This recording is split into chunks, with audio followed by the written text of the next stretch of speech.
My name is Sage and I'm 34 years old.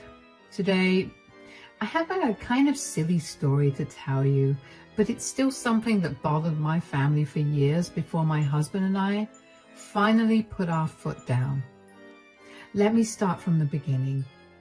I met my husband Matt when we were in high school. We were good friends, but we never dated. After we graduated, we lost contact with each other because we traveled to different states for college. After graduating from college, Matt came back to our home city, and a year later I came back too. We happened to run into each other at a grocery store and went right back to hanging out like we did back in high school. We developed feelings for each other, and after dating for 3 years, we got married. Our relationship was perfect. Matt and I were always on the same wavelength, and there was almost nothing that we disagreed on. So when Matt asked me if I wanted to start a family only a few months after we got married, of course I agreed. We were both in stable jobs and were more than financially ready for a child. We began trying for a child, and after 6 months of trying, I became pregnant with my son, Corey. Corey has been the light of mine and Matt's life, and we've done everything we can to protect him and make sure that he's happy. You might be wondering what exactly we needed to protect him from. Well, allow me to answer that question. My mother-in-law, Wendy, is a bit of a nightmare. Back when we were in high school, I remember she would do anything she could to embarrass Matt. She would show up to pick him up in the most bizarre outfits, or she would blast the most embarrassing songs. She would send Matt the most inappropriate school lunches that initially had all of us in stitches, but as they got more frequent, they began to get horrifying. Anyway, I'd assumed that she left that back in the day, but apparently she loved to terrorize kids. Wendy and I had a cordial relationship. We didn't hate each other, but we also weren't each other's biggest fans. When I found out how much Matt was scared of her, constantly trying to joke around at his expense, my impression of her only went further down. I only kept the relationship cordial because she was still Matt's mother at the end of the day, and I did not want to disrespect her. Matt and I decided before Corey was even born that if Wendy did any of the things that she did to Matt, we'd cut contact with her. Well, Wendy began terrorizing Corey almost as soon as he could talk. She kept pushing him around, taunting him, and basically doing anything she could to get a rise out of him. Every time Matt and I tried to put our foot down with her, she'd burst into tears and tell us that she was sorry and that she would never do it again. She would beg us to not let her be apart from her only grandson, and she would tell Matt that he was the only family that she had left, essentially manipulating him into feeling sorry for her. Matt and I would cave in and forgive her for a few weeks, and she'd behave well, and then she'd start again. This went on for 3 years, which is something I deeply regret. And then one day, Wendy came over to spend time with us when she suggested that she'd take Corey to the park for a walk. I was hesitant about sending him with her because I made it a point to only let Corey be around her when Matt and I were present. She usually never made any of her jokes when we were around, but Wendy was very insistent about taking Corey to the park. And when Corey heard that he could go to the park, he also started begging me. So I told them that they could go, but they had to be back in half an hour. I gave Corey some cookies to snack on and sent him on his way with Wendy. Half an hour later, Corey comes into the home and is bawling. I didn't even ask Wendy what happened. I tried my best to calm Corey down, but he refused to tell me anything other than, "Nana was so mean." When Corey was slightly calmer, I went to Wendy and I asked her what she had said to him. "What did you say to Corey?" "What do you mean?" "He's been crying and he won't tell me what you said to him." "How do you know that I said something?" "Well, he wasn't crying when he left the house with you, but after he came back, he's been crying non-stop." "So? It could have been one of the boys at the park that said something mean. Corey told me that you said something mean to him. Can we not play this game? Just tell me what you said. I didn't say anything mean. I was just pulling his leg. Corey, sweetie, come here. Yes, Mama? What did Nana tell you? Please tell me. I promise neither Nana nor I will yell at you, okay? Nana said that I was an ugly duckling and that I will remain ugly forever because I did not share my cookies with her. What? Wendy? Why would you say that? Are you seriously laughing right now? Corey, I promise you that what Nana said isn't true. I'll talk to you in 5 minutes. Until then, you can go play. Oh, come on, stop coddling him. It was just a bit of fun. Plus, it taught him the importance of sharing. Your fun hurt Corey. Nothing about that was funny. How could you say something so mean to him? You seriously don't think it's funny? There's nothing funny about destroying a child's self-esteem. You know what? I've had enough of your stupid jokes. There's no need to be so serious about it. It's all just fun and games. It's not fun and games for Corey. Every time I let you be around him without supervision, you find some way or another to make him cry. And then Matt and I have to spend hours consoling him and trying our best to make him forget about your mean words and actions. It's not my fault you guys are raising Corey to be weak and oversensitive. I'm just trying to toughen him up for the real world. You can do that through other ways as well. You don't have to bully him for him to learn about the real world. Bully? I'm not bullying him. I'm just joking around. Well, he does not like it, and neither does Matt or I. So from now onwards, I'm not letting you anywhere near my son. If you want to talk to him, you can call us and we'll let you speak to him. Are you cutting me off because of one joke? It was not a joke. You hurt Corey. Why aren't you the least bit apologetic? Because I know I did nothing wrong. You know what? Fine. I'll stay out of your lives. I don't want to be around such insensitive people. I was glad that Wendy left the house when she did, because if she didn't, I was sure that I was going to say some really mean things that she definitely would not have appreciated. When Mark got back home from work that day, I told him what Wendy had said, and he was so angry that he texted Wendy to tell her that I was serious about her not coming back until we said so.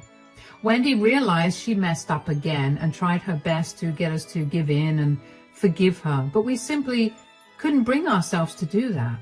Instead of responding to Wendy, Matt and I did what we always did when Wendy upset Corey. We spent the next few days doing everything he liked so that he would feel loved and happy. After a few months, Matt and I decided to forgive Wendy, but we would not allow her to be around Corey at all. It was something that Corey was happy about too. I kept my distance from Wendy, but I let Matt treat her however he wanted because she was his mother.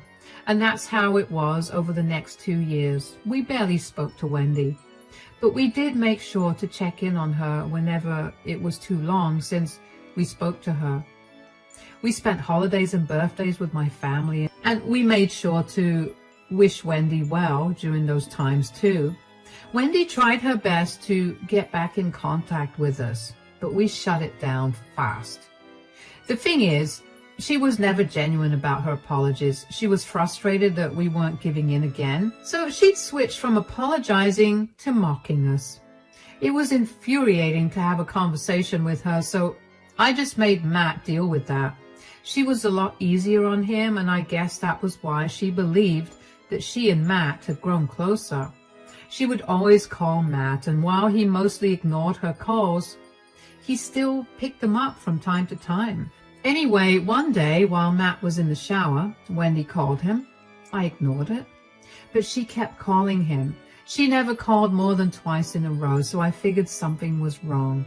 I picked the phone up. Hello, Matt?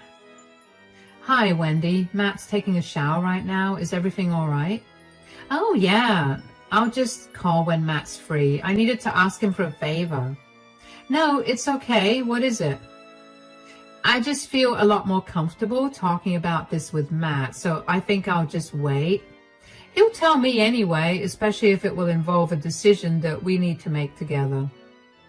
Well, my house had some water damage, so it's getting renovated right now, and I wanted to know if I could stay at your place for a while. Oh, how long do you need to be out of your house? About a month, but it could be longer depending on how fast the work gets done. They're still discovering places around the house that have water damage. Ah, I know that we don't exactly have the best history, but I would really appreciate it if you help me out. You know that I don't like you being around Corey. You always use him to play pranks, and not only is it embarrassing for us, but it's also very embarrassing for him. I know. I got it from the last time you yelled at me. I have nowhere else to go. I wanted to talk to Matt because he'd be more understanding about this. Even if Matt was more understanding, he'd still need to talk to me about this. Why are you such a prude? Gosh, it's like you can't even take a joke. I can take a joke when it's good. What you do is humiliating, not funny. Are you seriously going to hold that over my head forever? And are you not going to let me have proper shelter because of that? Why can't you stay at a motel instead? We can help you cover some of the expenses if you like. Why would I stay in a motel when my son lives in the same city as me and has a house with a spare bedroom in it? Can you just have Matt call me after he's done taking a shower and talking to you about this? It was a mistake. What are you going to say to Matt that will change how I feel about you living with us? He's the man of the house. He'll definitely tell you to put your feelings aside so that he can help his mother. That's not happening, but I will talk to Matt about this, and I'll call you tomorrow and let you know what we've decided. I need to have your answer in 2 days. All right, I'll let you know. I'll be very honest with you. I did not want her in my home. I have been having a very good 2 years without seeing her too much, and her living in our house for probably more than a month felt like a repercussion for not seeing her often. But I talked to Matt about it anyway. Matt also suggested that she stay at a hotel initially, but when I explained that Wendy was against that idea, Matt was upset because of her entitlement. We discussed what to do for a while and eventually decided that we would let her stay with her. She was still a part of our family, and even though we did not enjoy her company at all, we didn't want to turn her away without giving her a chance. She had also been on her best behavior for the last 2 years, so we figured we'd give her a shot. We also had a conversation with Corey about whether he would be okay with his Nana living with us for a little while, and he said he was okay with it. We had a spare room that Wendy could occupy, but we would set some ground rules for her to follow. Matt and I knew that Wendy would hate the rules, but we knew that those rules needed to be there if we wanted some peace of mind in our own home. I called Wendy the next morning while I was at work to tell her what Matt and I had decided. Hi, Wendy. Oh God, are you calling me to tell me that I'm not allowed to stay with you? You have to understand that I have nowhere else to go. Calm down. I talked to Matt about it, and even though neither of us is too keen about you staying here, we understand that you have nowhere else to stay, so we've decided that you can stay with us. Oh, thank God. But you have some serious rules that you need to follow. What? You have to pick up after yourself, do your own laundry, and make sure that your room is clean. And you are not allowed to pull any pranks on us, no matter how harmless. What is this, a jail cell? Why are you guys so adamant about me not being a good person?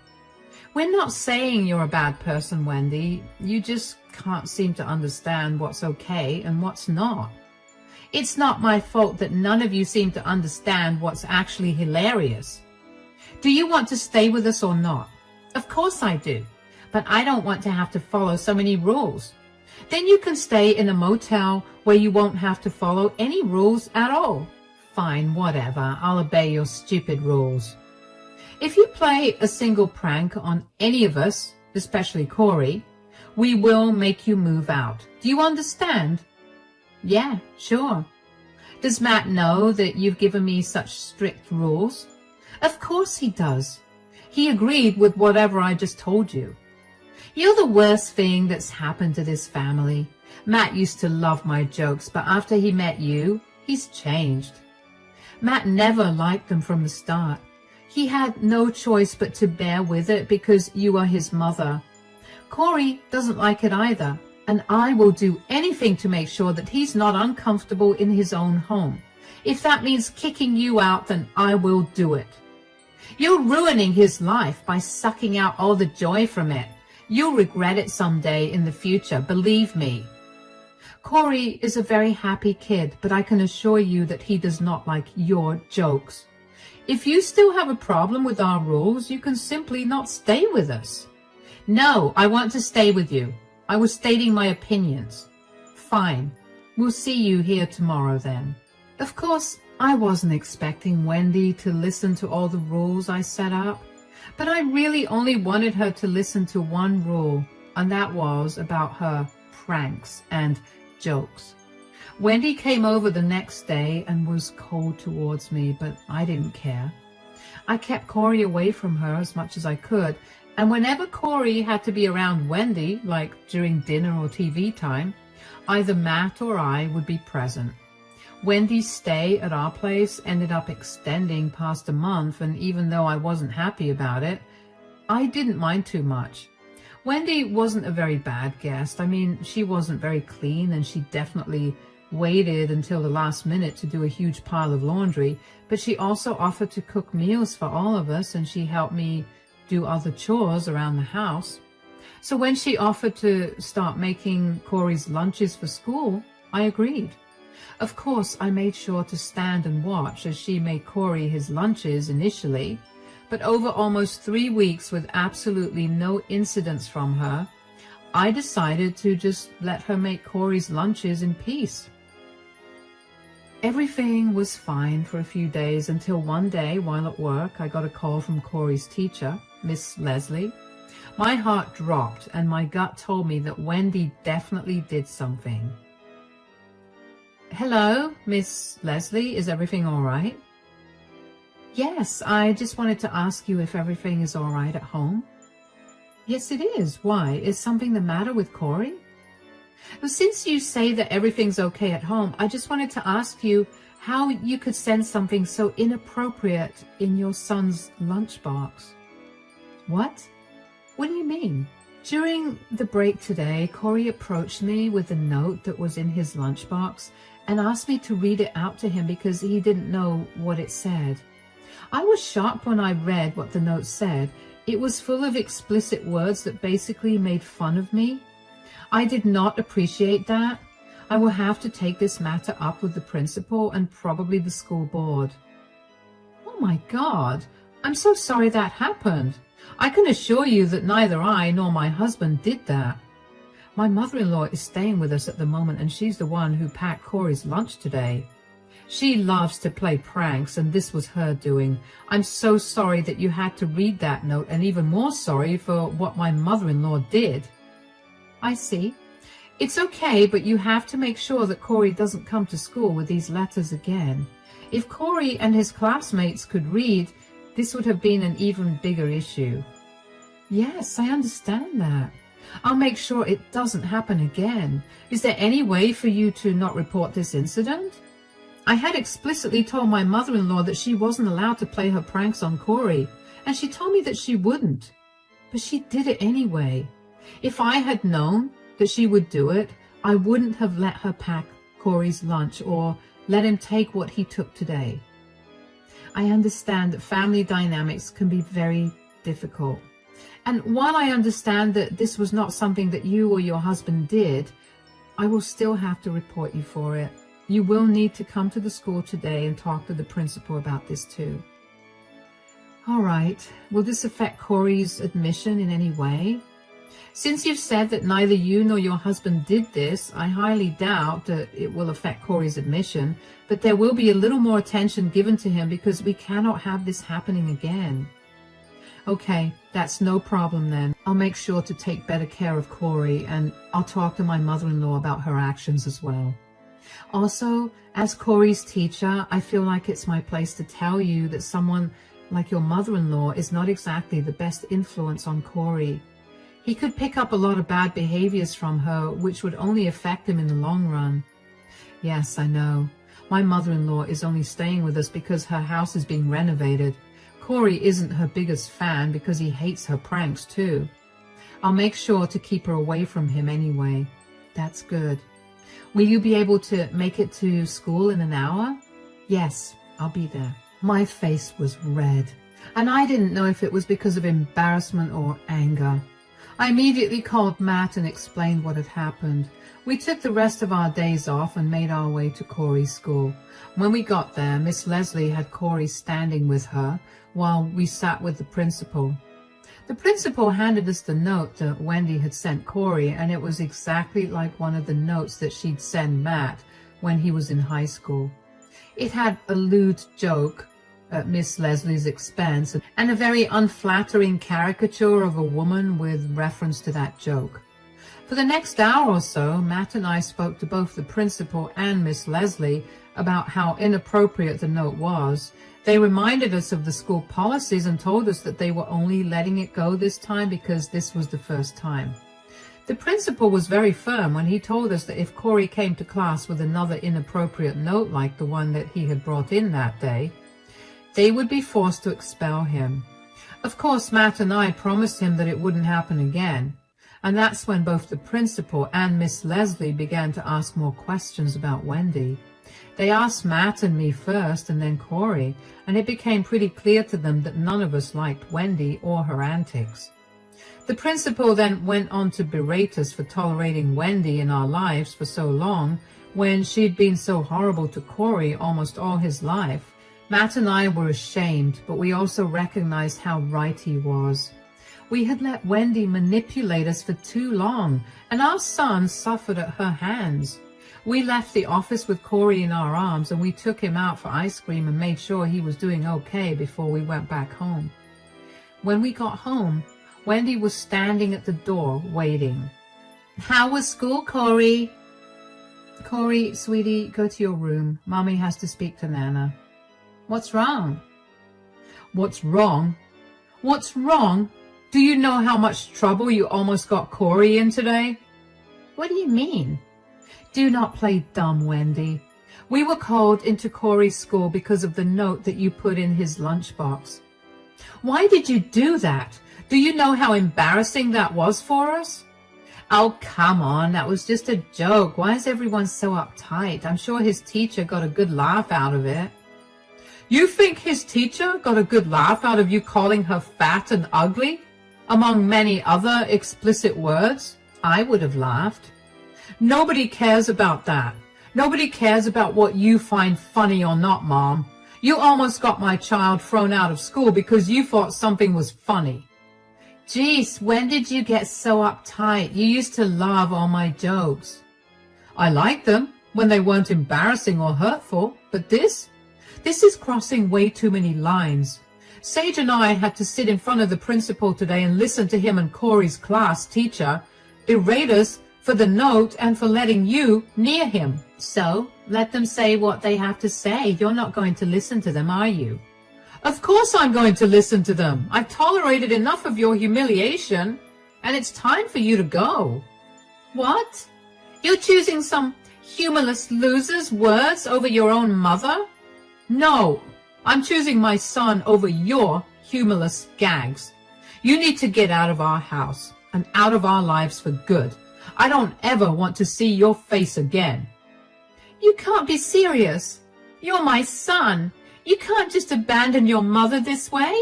Sage, say something." "We warned you before you came to stay with us that we would kick you out if you played any more pranks.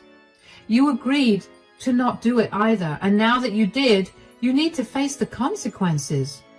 Fine, you can kick me out of the house, but you can't kick me out of your lives for good. I promise I won't do this again. You've made this promise 1,000,000 times already, and every single time you've broken it. Why would I believe you now? You've caused enough distress to my family, and now I won't allow any more. Pack your bags and leave. Son, please, you can't keep me away from my grandson and you. I love you so much. I'm your mother. You should have acted like my mother instead of some monster who loved to humiliate her grandson as a joke. Get your act together and leave us alone. Matt left us standing there and locked himself up in the bedroom. Wendy was a crying mess, and she kept asking me to get Matt to change his mind, but I was firm with my decision to not help her out. I was a little sad for her, but my anger towards her far outweighed any sympathy I felt towards her. We had given her so many warnings about her behavior and her jokes, but she never listened to them. I don't know why she was so upset when she should have seen this coming. I know that she thought Matt looked up to her as a role model, but that stopped being the case when Matt was 16. I helped Wendy pack her things up after that. She kept taking breaks to cry, but I kept going. I was not going to coddle her or try to make her feel better. She deserved to feel a little remorse. I hoped that would at least knock her down a peg. I hoped she used this as a lesson to be more considerate of other people's feelings. I thought about this while I was packing Wendy's things up, but those thoughts were swiftly gone when, right before she left, Wendy looked at me with spite and told me that she was going to fight to get her grandparents' rights over Corey because she was going to be in our lives whether we liked it or not. She was never going to change. The next few weeks was spent hiring a lawyer to fight against Wendy because she really did try to fight for her right to visit Corey. However, Corey explicitly stated that he did not like Nana and did not want to be around her. Along with that, I got reports from Corey's school about Wendy's inappropriate gag. That was enough for Wendy's request for visitation to get denied. Wendy was fuming at that. She kept trying to contact us to tell us that she was never leaving our lives. She even went as far as to show up at our house at random times just to knock at our door and scream like a banshee. Initially, Matt and I ignored her, but when we noticed how terrified Corey was getting, we decided to file for a restraining order against Wendy. Once we were granted that, Wendy stopped coming around. That did not stop her from blasting us on social media for being horrible people with no sense of humor or care for their family. Matt and I decided to block her and move on with our lives. Knowing that Wendy isn't going to be a part of our lives for a very long time is a very comforting thought. I feel a lot more at peace, and Corey is even happier. He no longer has nightmares or worries about every little thing. I don't know what's been happening with Wendy, and I don't care to know either. We're back to being the perfect, happy family, and there's nothing better than that.